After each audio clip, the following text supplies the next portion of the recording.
Que o seu dia seja abençoado e repleto de paz. Hoje a gente vai fazer um mergulho profundo em algumas ideias bem provocadoras. Elas vêm do livro A Fé na Era do Ceticismo, do Timothy Keller. E a nossa missão aqui é analisar uma crítica, sabe? Uma daquelas bem comuns contra o cristianismo. Aquela ideia de que a fé é uma camisa de força. É exatamente essa. A de que ela sufoca a liberdade individual. E o material que a gente tem não foge da raia, pelo contrário, ele encara essa questão de frente. Sim. O grande debate é: será que acreditar numa verdade absoluta, como o cristianismo propõe, é por natureza inimigo da liberdade? É isso que a gente vai explorar, os argumentos e as respostas. Ótimo, então vamos lá. O ponto de partida, segundo as fontes, não é nenhum argumento acadêmico frio, é um sentimento quase. Uma reação visceral. Isso. O livro cita uns jovens artistas de Nova York, Keith e Chloe. E eles articulam isso muito bem. Para eles, a simples ideia de uma verdade absoluta já soa como uma ameaça. É a sensação de que alguém está tentando impor uma verdade tamanho único para todo mundo, né? Exato. E essa percepção é muito poderosa porque ela toca num ponto muito íntimo, que é a nossa autonomia. O autor até usa um exemplo de uma mulher chamada Charlene. Lembro dessa parte. Ela estava tentando conciliar a fé com a identidade dela. E num desabafo, ela diz algo como: não tem lugar para mim nisso. Eu quero viver para Deus, mas eu também quero viver para mim mesma. Nossa, essa frase resume perfeitamente a tensão. É uma corda bamba, né? Entre a devoção e a autoexpressão. Viver para Deus ou viver para mim mesma, colocada assim, parece uma escolha impossível. Um jogo de soma zero. E essa ideia não é de hoje, né? O material lembra da ativista Emma Goldman, lá do início do século XX. Sim, e a citação dela é fortíssima. Muito. Ela chamava o cristianismo de nivelador da raça humana. E, claro, de uma camisa de força que não permite que o homem se expanda e cresça. É uma imagem muito potente essa da camisa de força. Sugere confinamento, sabe? Supressão da criatividade, da individualidade. A lógica por trás é que a liberdade de verdade só pode existir se não houver um propósito maior para qual a gente foi criado, se não tem um manual do fabricante, digamos assim. Aí a gente é livre para criar o nosso próprio sentido para a vida, do zero. Exato, sem limites externos. A liberdade se torna essa autoconstrução radical. E a crítica vai mais fundo ainda. As fontes levam a gente para um terreno filosófico um pouco mais denso, mas que é crucial. Ah, sim. A parte do Foucault. Isso. Michel Foucault, que basicamente desmonta a própria ideia de verdade. Ele argumenta que a verdade é algo deste mundo e que toda alegação de verdade é, na verdade, um exercício de poder. O que é fascinante aí é a implicação radical disso. Se o Foucault estiver certo, toda vez que alguém, um pastor, um político, até um cientista, diz "este é a verdade", o que a pessoa estaria fazendo é tentando exercer poder e controle sobre os outros. Exatamente. Qualquer reivindicação de uma verdade objetiva, universal, vira, por definição, uma forma de opressão. É um movimento de poder para limitar a liberdade dos outros. Espera um pouco. A ideia do Foucault é poderosa, mas me parece que ela se canibaliza um pouco. Como assim? Se toda afirmação de verdade é um jogo de poder, o que a gente faz com a própria afirmação do Foucault? Ele não estaria, pela própria lógica dele, só tentando impor a visão dele sobre nós? Você tocou num ponto nevrálgico. O texto aponta justamente para essa contradição. Cita até o C.S. Lewis, que dizia que essa posição é insustentável. É o velho problema de cortar o galho em que se está sentado. Se você diz que não existe verdade objetiva, você está fazendo uma afirmação que você quer que seja objetivamente verdadeira. Você mina a sua própria base. É um beco sem saída lógico. Exato. Isso nos conecta a um paradoxo ainda mais antigo, que o G.K. Chesterton apontou e que também está no material. Ele falava do novo rebelde. Certo. O rebelde tradicional se revoltava contra um rei injusto em nome de uma justiça maior, de uma verdade maior. Mas o novo rebelde, que se rebela contra tudo, contra a própria ideia de um padrão, ele perde o direito de se rebelar. Porque se não existe um padrão do que é certo... Então, a opressão não é objetivamente errada. É só uma preferência de quem está no poder. A rebelião perde o sentido moral dela. Entendi o paradoxo filosófico, mas vamos trazer isso para o dia a dia. A crítica mais comum não é sobre Foucault, é sobre como o cristianismo afeta as comunidades, né? Sim. A acusação é que, por ser exclusivo nas suas crenças, ele acaba dividindo a sociedade, e a proposta alternativa seria criar comunidades totalmente inclusivas, abertas a todos. Sim. E essa é uma crítica social muito forte. Só que o texto contesta a própria viabilidade disso, de uma comunidade totalmente inclusiva. Dizendo que é impossível na prática. Exato. O argumento é que toda e qualquer comunidade, por mais aberta que ela se declare, é construída sobre um conjunto de crenças e valores em comum. E essas crenças, por definição, criam fronteiras. Elas definem quem está dentro e quem está fora. Entendo. Mas a crítica não é sobre ter fronteiras, e sim sobre a natureza dessas fronteiras.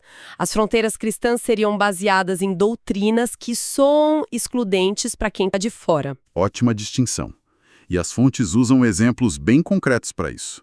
Pensa numa aliança gay e hétero numa universidade. Ok. Se um membro insistisse que o casamento entre pessoas do mesmo sexo é errado, essa pessoa seria convidada a sair do grupo, porque a crença dela viola um valor central daquela comunidade. E o mesmo vale para o outro lado. Exatamente. Um membro do conselho de uma igreja conservadora que afirmasse que a homossexualidade não é pecado, provavelmente seria removido do cargo. A questão não é se existem fronteiras, mas quais são elas. Toda comunidade tem as suas ortodoxias, então, suas crenças não negociáveis. Nenhuma comunidade é neutra. Isso nos leva a outra crítica social, a de que o cristianismo é culturalmente rígido. Aquela imagem do missionário ocidental impondo a sua religião. E aqui os dados que o livro apresenta são, assim, demolidores para essa ideia. É. A realidade demográfica do cristianismo hoje é o exato oposto dessa caricatura. Os números são impressionantes. Em 1900, os cristãos eram uns 9% da população da África. Certo. Hoje, são quase 50%. A grande maioria dos cristãos do mundo não vive mais na Europa ou na América do Norte. Onde eles vivem? Em África, na América Latina e na Ásia. O cristianismo hoje é uma religião predominantemente não ocidental. Nossa, é uma mudança sísmica. E o texto dá um nome para isso, citando o especialista Lamin Sanneh. Ele fala da traduzibilidade do cristianismo. O que é isso? Sanneh, que é um convertido do islamismo, oferece uma visão fascinante. Ele aponta que no Islã, o Alcorão é considerado intraduzível. Para ler de verdade, você tem que aprender árabe. A língua sagrada. Isso. O cristianismo, desde o início, fez um movimento contrário. O Novo Testamento foi escrito em grego comum, não em hebraico ou aramaico. E a partir daí foi traduzido para centenas de línguas. Ah, entendi. Essa traduzibilidade significa que a fé não está amarrada a uma única cultura. Ela tem essa capacidade de se encarnar em novas culturas, transformando elas por dentro, em vez de apagar. Interessante, porque a crítica comum é que a doutrina ortodoxa é o que cria a rigidez. Mas o que as fontes sugerem é que a doutrina é o esqueleto, a estrutura fixa. Justo. Enquanto a expressão cultural dessa doutrina, a carne, é extremamente flexível. Exatamente isso. Precisamente. A doutrina central, a divindade de Cristo, a ressurreição, é o que une. Mas a forma como essa fé é vivida, cantada, celebrada, isso pode variar imensamente de Seul a São Paulo, de Lagos a Los Angeles. Ok. Então, se a crítica da camisa de força não se sustenta muito bem, nem filosoficamente, nem socialmente, talvez o problema esteja em outro lugar. Talvez, como o autor sugere, o problema esteja na nossa própria definição de liberdade. Essa é a grande virada do argumento. A cultura moderna tende a definir liberdade como ausência de restrições. Quanto menos limites, mais livre eu sou. Certo. O texto propõe que essa definição é superficial e contraproducente. Ele usa umas analogias muito boas para mostrar que a verdadeira liberdade não é a ausência de restrições, mas encontrar as restrições certas. Como a analogia do pianista, que eu achei fantástica. Exato. Para ter a liberdade de sentar ao piano e tocar Chopin lindamente, você precisa primeiro se submeter a anos de restrições brutais. A disciplina, as escalas, a teoria. A prática repetitiva. A restrição não é inimiga da liberdade. É o único caminho para ela. A liberdade, nesse caso, é uma habilidade que você conquista. E a do peixe é ainda mais direta. Um peixe só é livre na água. Pois é.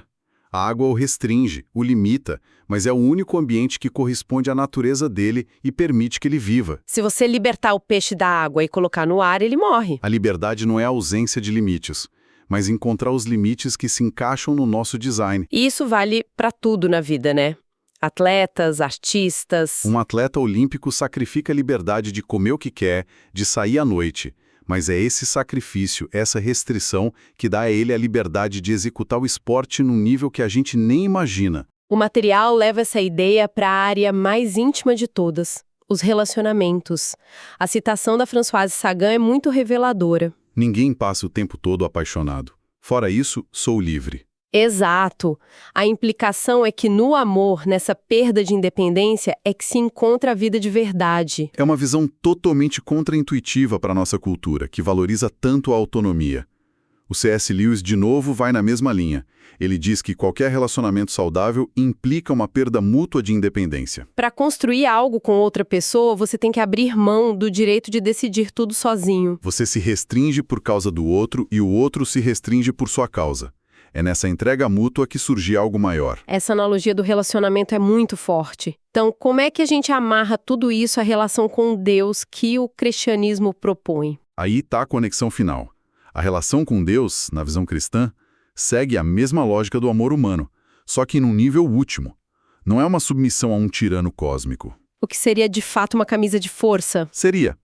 Mas o argumento central do cristianismo é que Jesus se submeteu primeiro.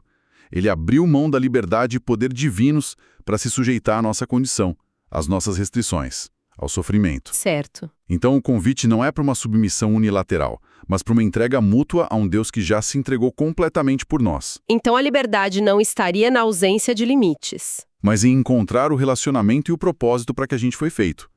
Como o peixe encontra a liberdade dele na água. Que jornada! A gente começou com essa imagem do cristianismo como uma camisa de força e terminou explorando-se as restrições e a entrega podem ser, na verdade, o caminho para uma liberdade mais profunda e autêntica. E isso nos deixa com a pergunta para refletir, que vai até além das fontes, né?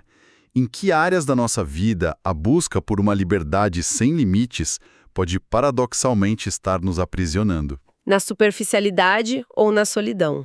E se a verdadeira libertação vier não ao quebrar todas as correntes, mas ao encontrar as restrições certas, os compromissos, as disciplinas, os amores, que dão propósito e forma à nossa existência? Uma pergunta e tanto para fechar nossa análise de hoje. E essa foi só a primeira parte do nosso mergulho no livro A Fé na Era do Ceticismo. No nosso próximo encontro, a gente continua a explorar outras questões que o Timothy Keller levanta. Combinado. Que Deus abençoe a todos os ouvintes.